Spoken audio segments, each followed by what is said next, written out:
Collapse your wrist so the vein folds like a garden hose.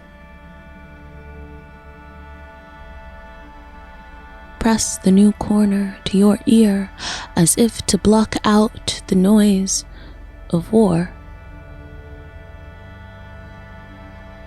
Some people might tell you, doing this, you'll hear the ocean. You won't. It's no miracle to feel the effort of your meaty heart forcing that thick blooming plasma into your limbs, pressing out against your aching flesh.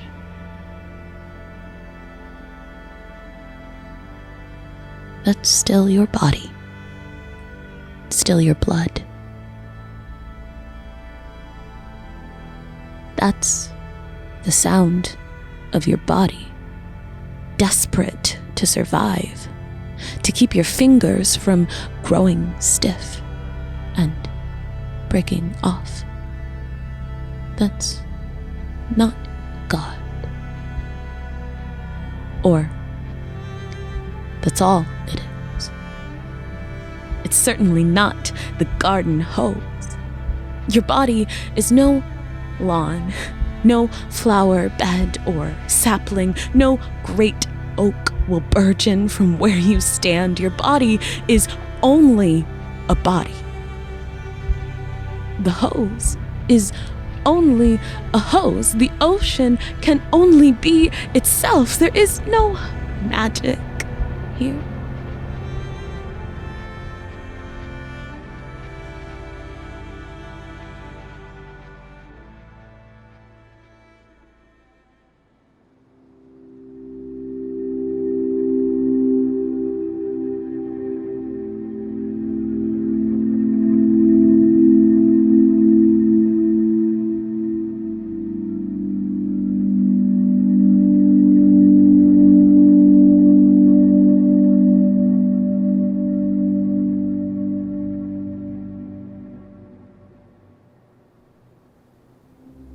God and magic might be the same thing. Lose one, and you lose the other. If you can hear the ocean in anything that is not the ocean, some miracle has certainly occurred. What I meant to say was, I had a doubt, and I lost my God. Or, my God gave me a sickness. I do not remember which hole was made first. I meant to say, I do not pray now, did not then, but every morning the sun bleeds orange, burns gold into the glaucous sky. The forest spews its lurid ochre cloud in seasonal routine. The moon still presses its silver cautery into a burgundy wound. I meant to say, I hear the ocean. In the wind, in the trees, and under the wind water, I hear your voice, and my body folds. A garden hose.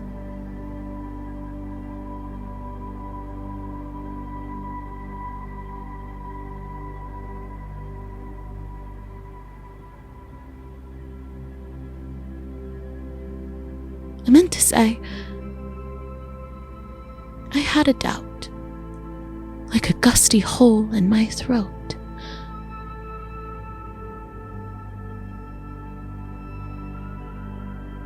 And your voice kept blowing through it.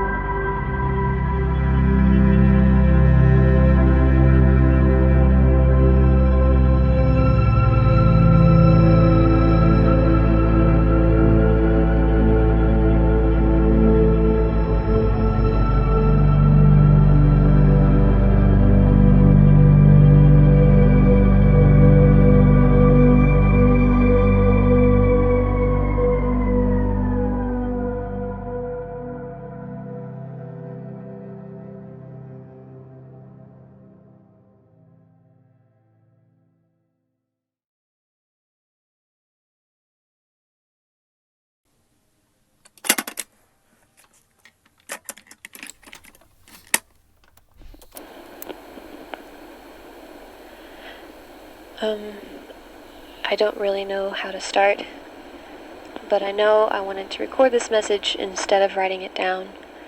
I feel like it means more that way.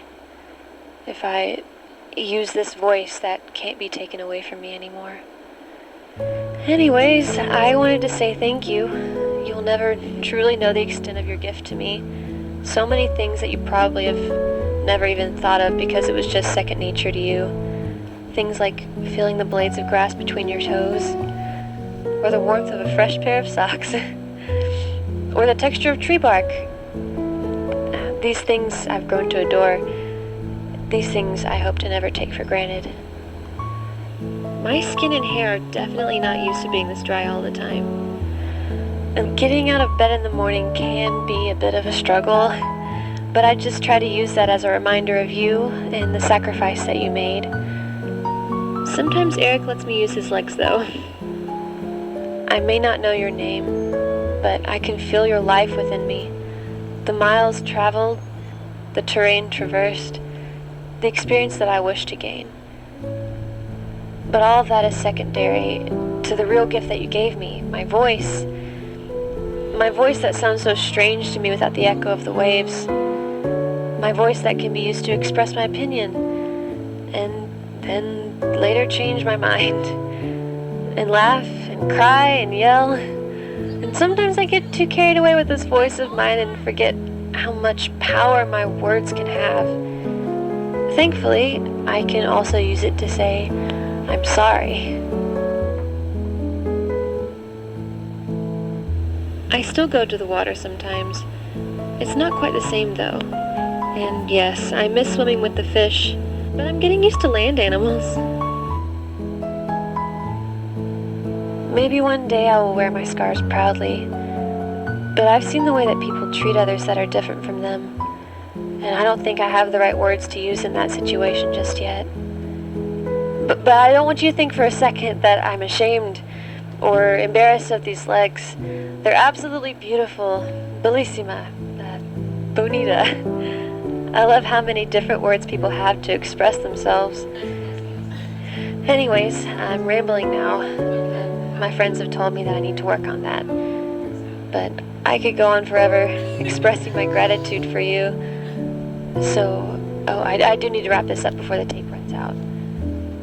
I just wanted to let you know that you don't have to worry. Your legs are in good hands. Or your feet. I will use these legs and this voice to lift people up, to inspire, to help, to speak up when I see someone being mistreated, to sing at the top of my lungs, to burp because it's funny, to imagine,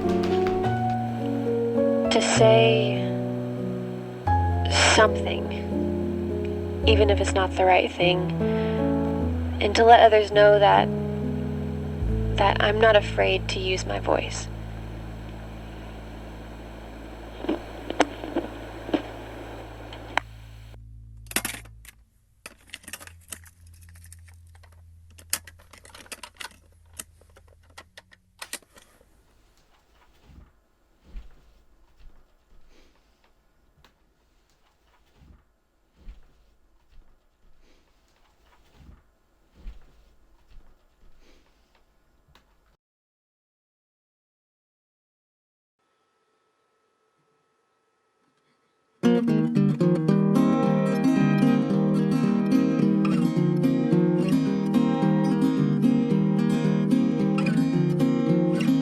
With a metric ton of honey and 100 bags of tea, with the orchids by the window leaning always toward the sea, with your father's record player and the records that it plays, and the changes in the weather make a record of our days. Hey, John. With our friends in California, I'm good. How are you? and their faces on the screen. This is a kind of a crazy week for you, right? and the abject paranoia it's that is cycling through our been dreams. weird, but I just thought I'd get out for a minute, clear my head, and just take the day. With the elemental confidence of someone who's never seen any real kind of pain before I sing.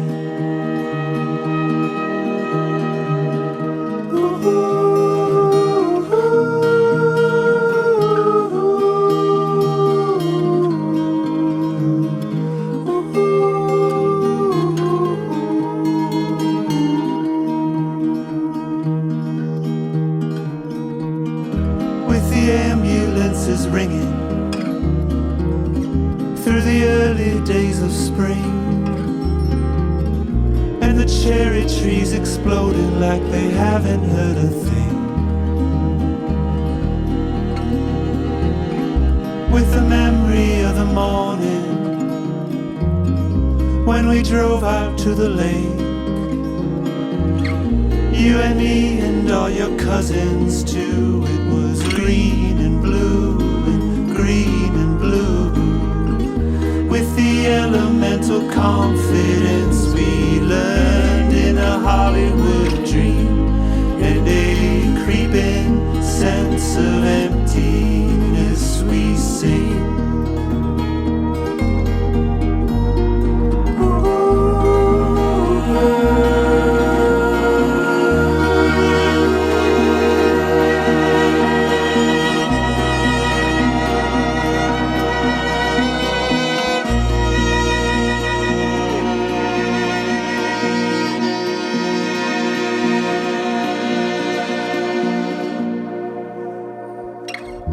With our friends and with our lovers, with the neighbors down the street, with the people that we used to know and the ones we've yet to meet, with the birds up on the rooftops and the last remaining bees, and the animals we chased so long who are finally running free. With the elemental confidence of every breathing thing, and a voice that will not sputter out, we sing.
In the want nursery, I'm keeping in my mind the cuttings and sprigs of intimacy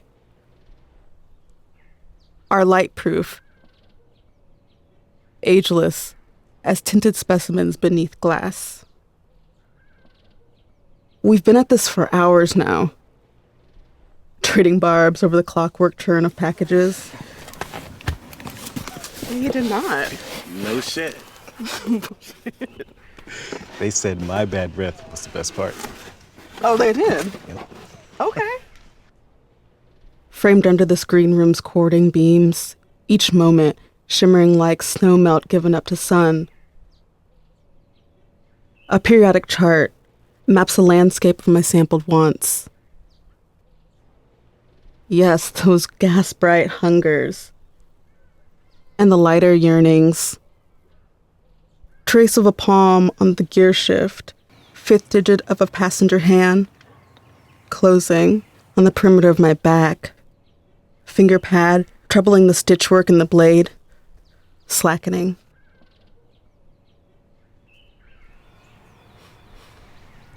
I'm shit at this.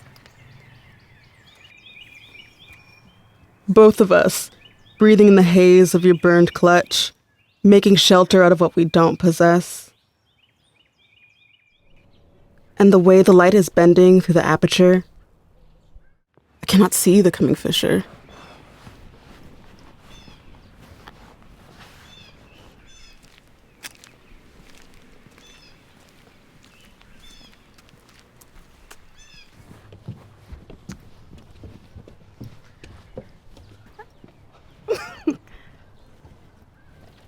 Everything we've spent the morning on. Hold away.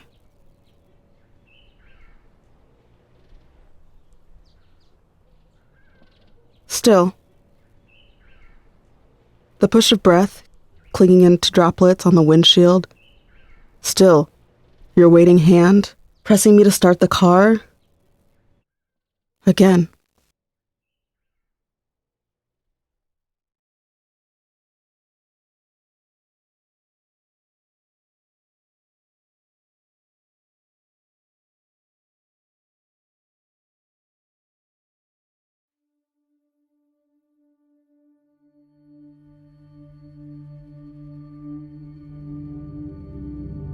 Because we have to give something. Or else can't believe giving exists. Like a river wills its way around rock. All water comes whether called or not. In cloud form, the ipsa-dixit booms of thunder sound almost human.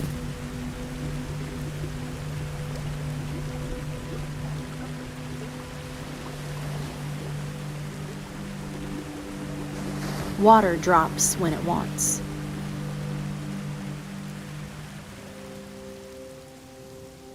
I want to wield mackerel schools. I like imagining other ways to put this. When I think about water, I become amorphous. Just considering. Suddenly unable to dictate to someone else what moving forward is. What haunts me about water isn't fish. And it isn't quite a system. It's the giving in. Allow anything to enter. And enter anything way of water. I can't handle. Yet this is how I and everyone like me live.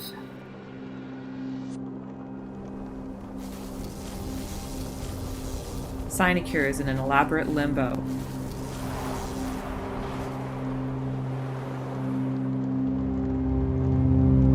Playing in the wet dirt. Familiar.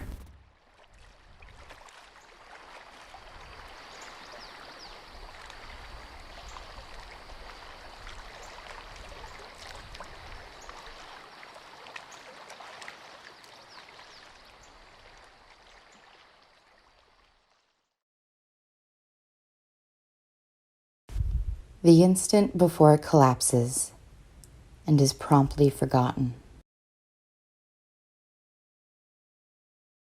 We understand the noise silence makes inside our nervous kingdom. The sound of water only apparent when the river disappears. You see, landscape calculates itself to make the figures stand out. My long, black hair tangled around the faucet bleeds moonlight into the kitchen. Me sitting on the counter by the half-full sink the last time I let you run your hand up my legs. My throat bandaged so as not to reveal too much.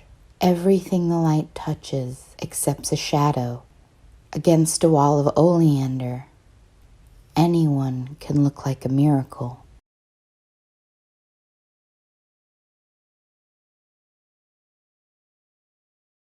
The field braids a darkness in me I cannot contain. You want my failures flung skyward, each one skeet shot, fastened with zip ties and string. There are a million ways to smolder, and none of them feel careful. Yes, I'm at the airport bar. No, I'm not flying today.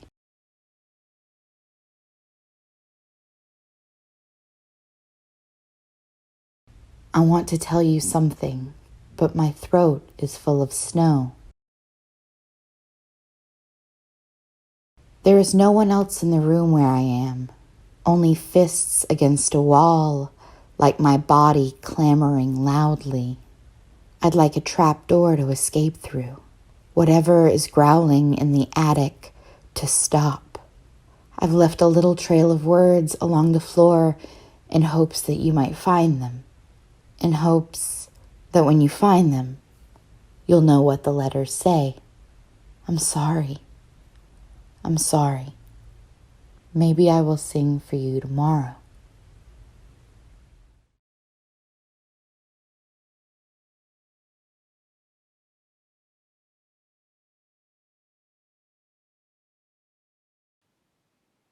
Let me begin this real-life poem with the introduction of who I am. The name given to me is Frank Sykes, and yes, I'm a proud black man. By the time I turned 18, the nickname given was Frizzy. If you ask me if I liked it, I'll tell you I love it. I think it's unique. I completed high school to the fullest, did a year and a half in college. While I was there, I obtained some knowledge and decided that that school thing was just not for me. Fast forward with me, please, to where I'm now just 23, exposed to a great opportunity working as a prison guard in the system. That private industry begins with a C. The total years that I stayed was 3. Got trained to kill if there was a need. After that, I then became a deputy. To move up fast was my mission to the top. My premonition officer of the year is one of the highest recognitions, and I can sit before you today and say, I even accomplished that. If I had the time, I'd tell you how I did it, and I know that you would get it. You'd stand on your feet and applaud. I'd humble myself and say, wait. I was only doing my job. Now you should see the man that sits before you since I've given you my introduction. And as uncomfortable as it is right now, I have to say that I was law enforcement. But I come to you today because there's something that I have to say. It's been far too long for this day, and too many of these lives have had to pay. So I guess I should get right to it and say, I'm sorry. I'm sorry for the lives taken away, especially the young ones of the day, the ones whose opportunity was just stolen away. You see, little Tamir could have been outside practicing to be what I was that day. I'm sorry for that incident with Mr. Brown, even though I didn't pull the trigger. I know that he shot him when he was on that ground, and if he wasn't, I know he's seen him falling down and with this shot to the top of his head. He made the decision to no longer have him around.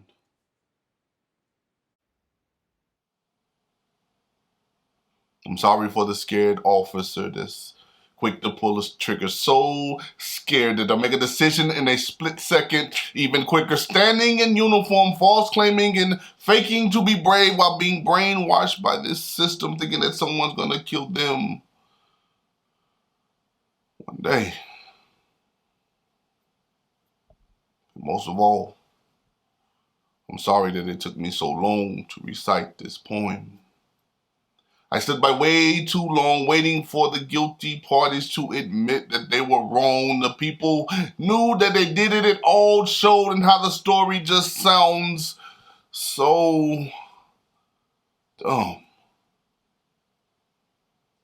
All we wanted them to do was admit it and then step down off of their throne.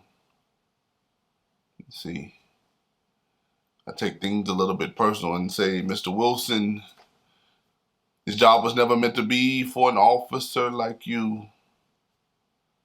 The courage needed in a stressful situation you cannot create is more like a genetic trait that grew. And I know it's not your fault. You were really choosing the career that you thought was cool. The people responsible for all this mess, well, they sit at the top. Maybe they'll catch that part before this poem is through. Nevertheless, as an officer, I'll stand by myself, a man bold with pride and truth. I'll stand right here full of courage and say, I'm sorry to all of you, to the people. I am sorry.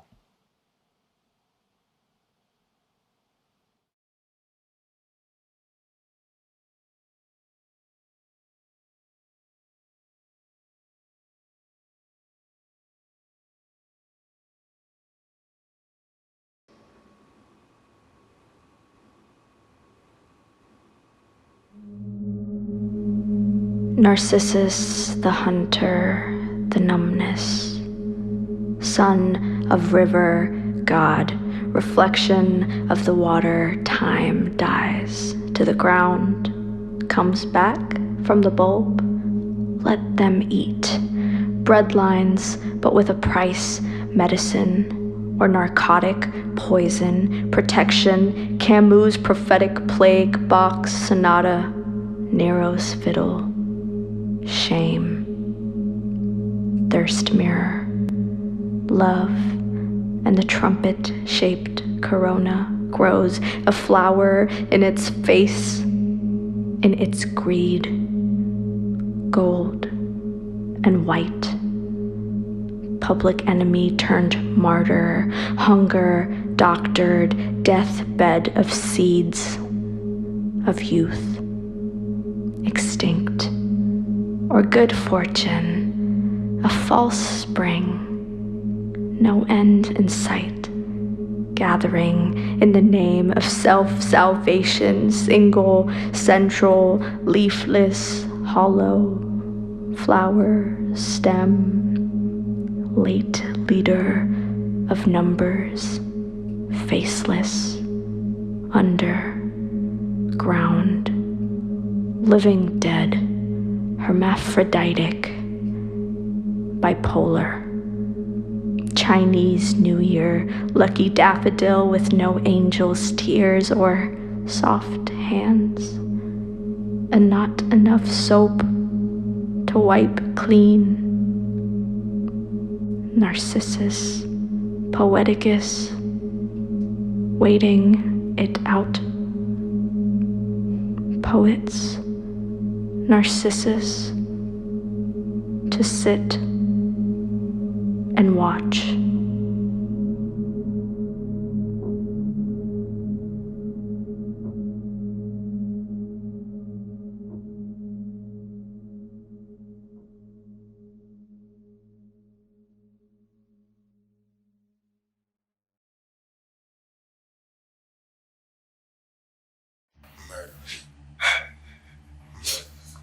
Murderer.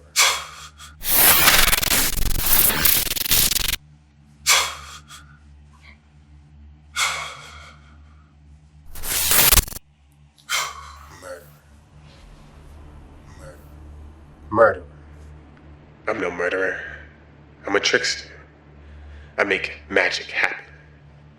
Tricks are for kids, but a lot of adults seem childish, so I make people disappear. Like thieves.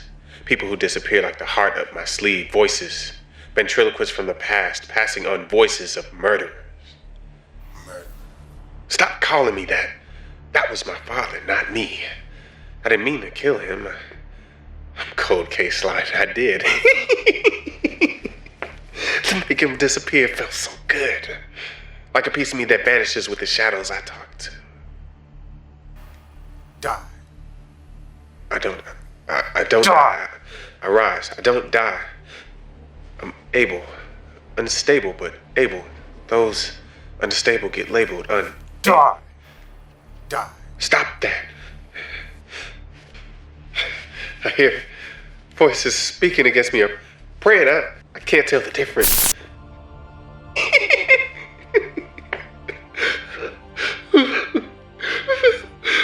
Something's wrong with me. I don't even have a reason to kill. I just do. Confused? You knew I was a snake when you met me. How can I be superior and unhappy? I'm happy, see? See, you need me. We have connections in death. Death is how we share bond. Truth hurts, but what are you gonna do? Kill me? I can't kill you, and you won't kill me. Looks like we're stuck together. Not even death can do us part.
I feed her a mixture of lilacs,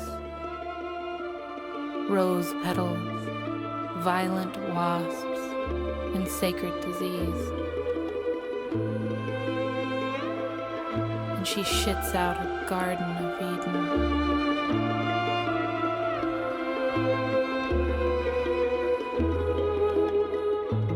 There's an ancient magic lingering in her eyelashes, and a new bend in the willow of her spine.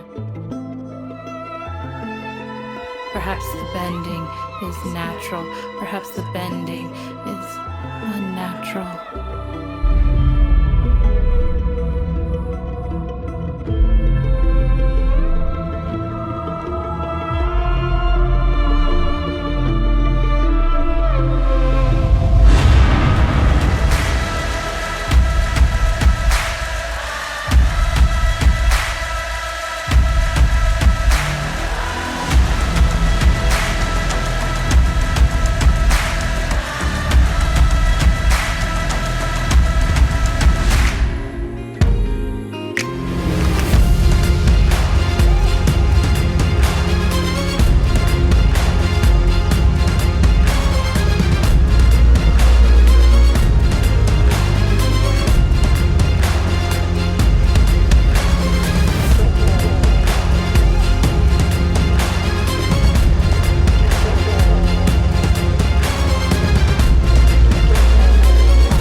Gives me an elixir made of venomous poison lilies. If I touch it to my eyes, I feel blindness. If I touch it to my lips, I taste pain. And if I bathe in it, I become light. Perhaps the bleeding is natural. Perhaps the bleeding is unnatural.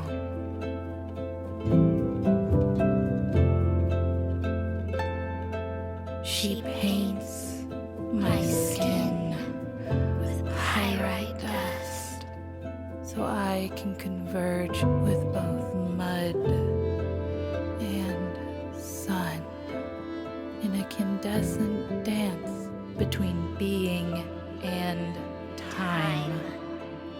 I can see the pleasures of Eden, taste the salt. of the earth. She tells me to kiss raindrops, and so I kiss raindrops.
Perhaps the fear is natural. Perhaps the fear was never natural.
I don't think the black folks have ever even been allowed to see the humanity in ourselves. I don't think my parents see themselves completely in their humanity, so let alone how are they gonna extend that to their children? Because we literally by proxy have been taught, we have been property, and then we in turn switched it around and then treat our children like they're property. I can't expect for them to heal, fix my trauma. People tell you like you're supposed to go and have a baby, but then you go and have a baby and you haven't dealt with any of the things in life. You don't even know who you are, where you stand, those sorts of things. I think it's more about just extending humanity to each other, recognizing that we are different, also recognizing that there's not any one thing that makes a black woman a black woman.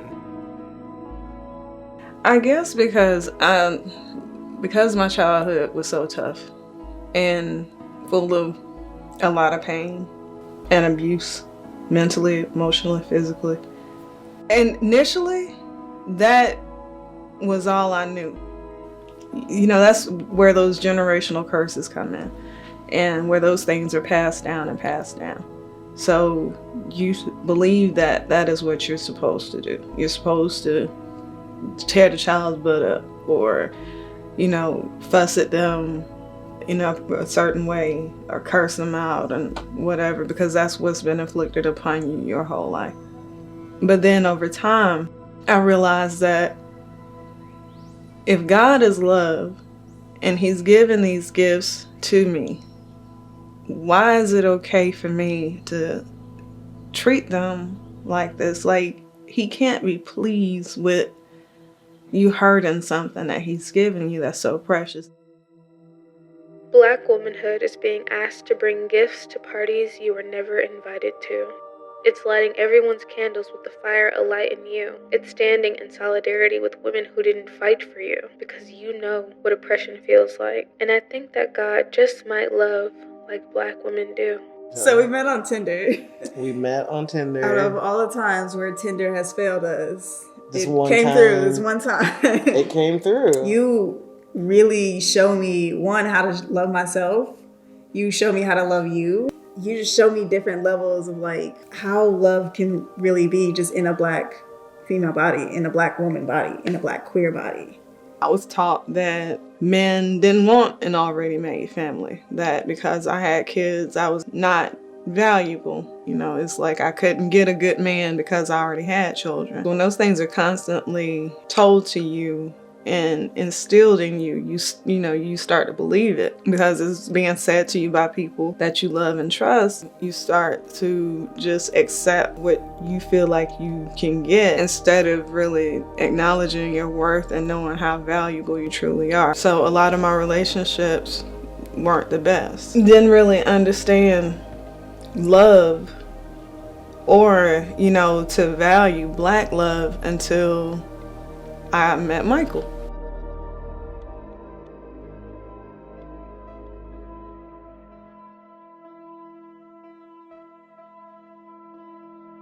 In order for Black women to really thrive, for us to come to this place of humanity, of understanding one another, we're going to need to rest. We're going to need to have equity. We need to be paid. We're going to need to feel, when I wake up in the morning, I need to know that like I have enough money in the bank that I'm not going to go out into the world and Karens and Kens aren't going to be taking advantage of me. Like, it's literally rest and respite, like reparations.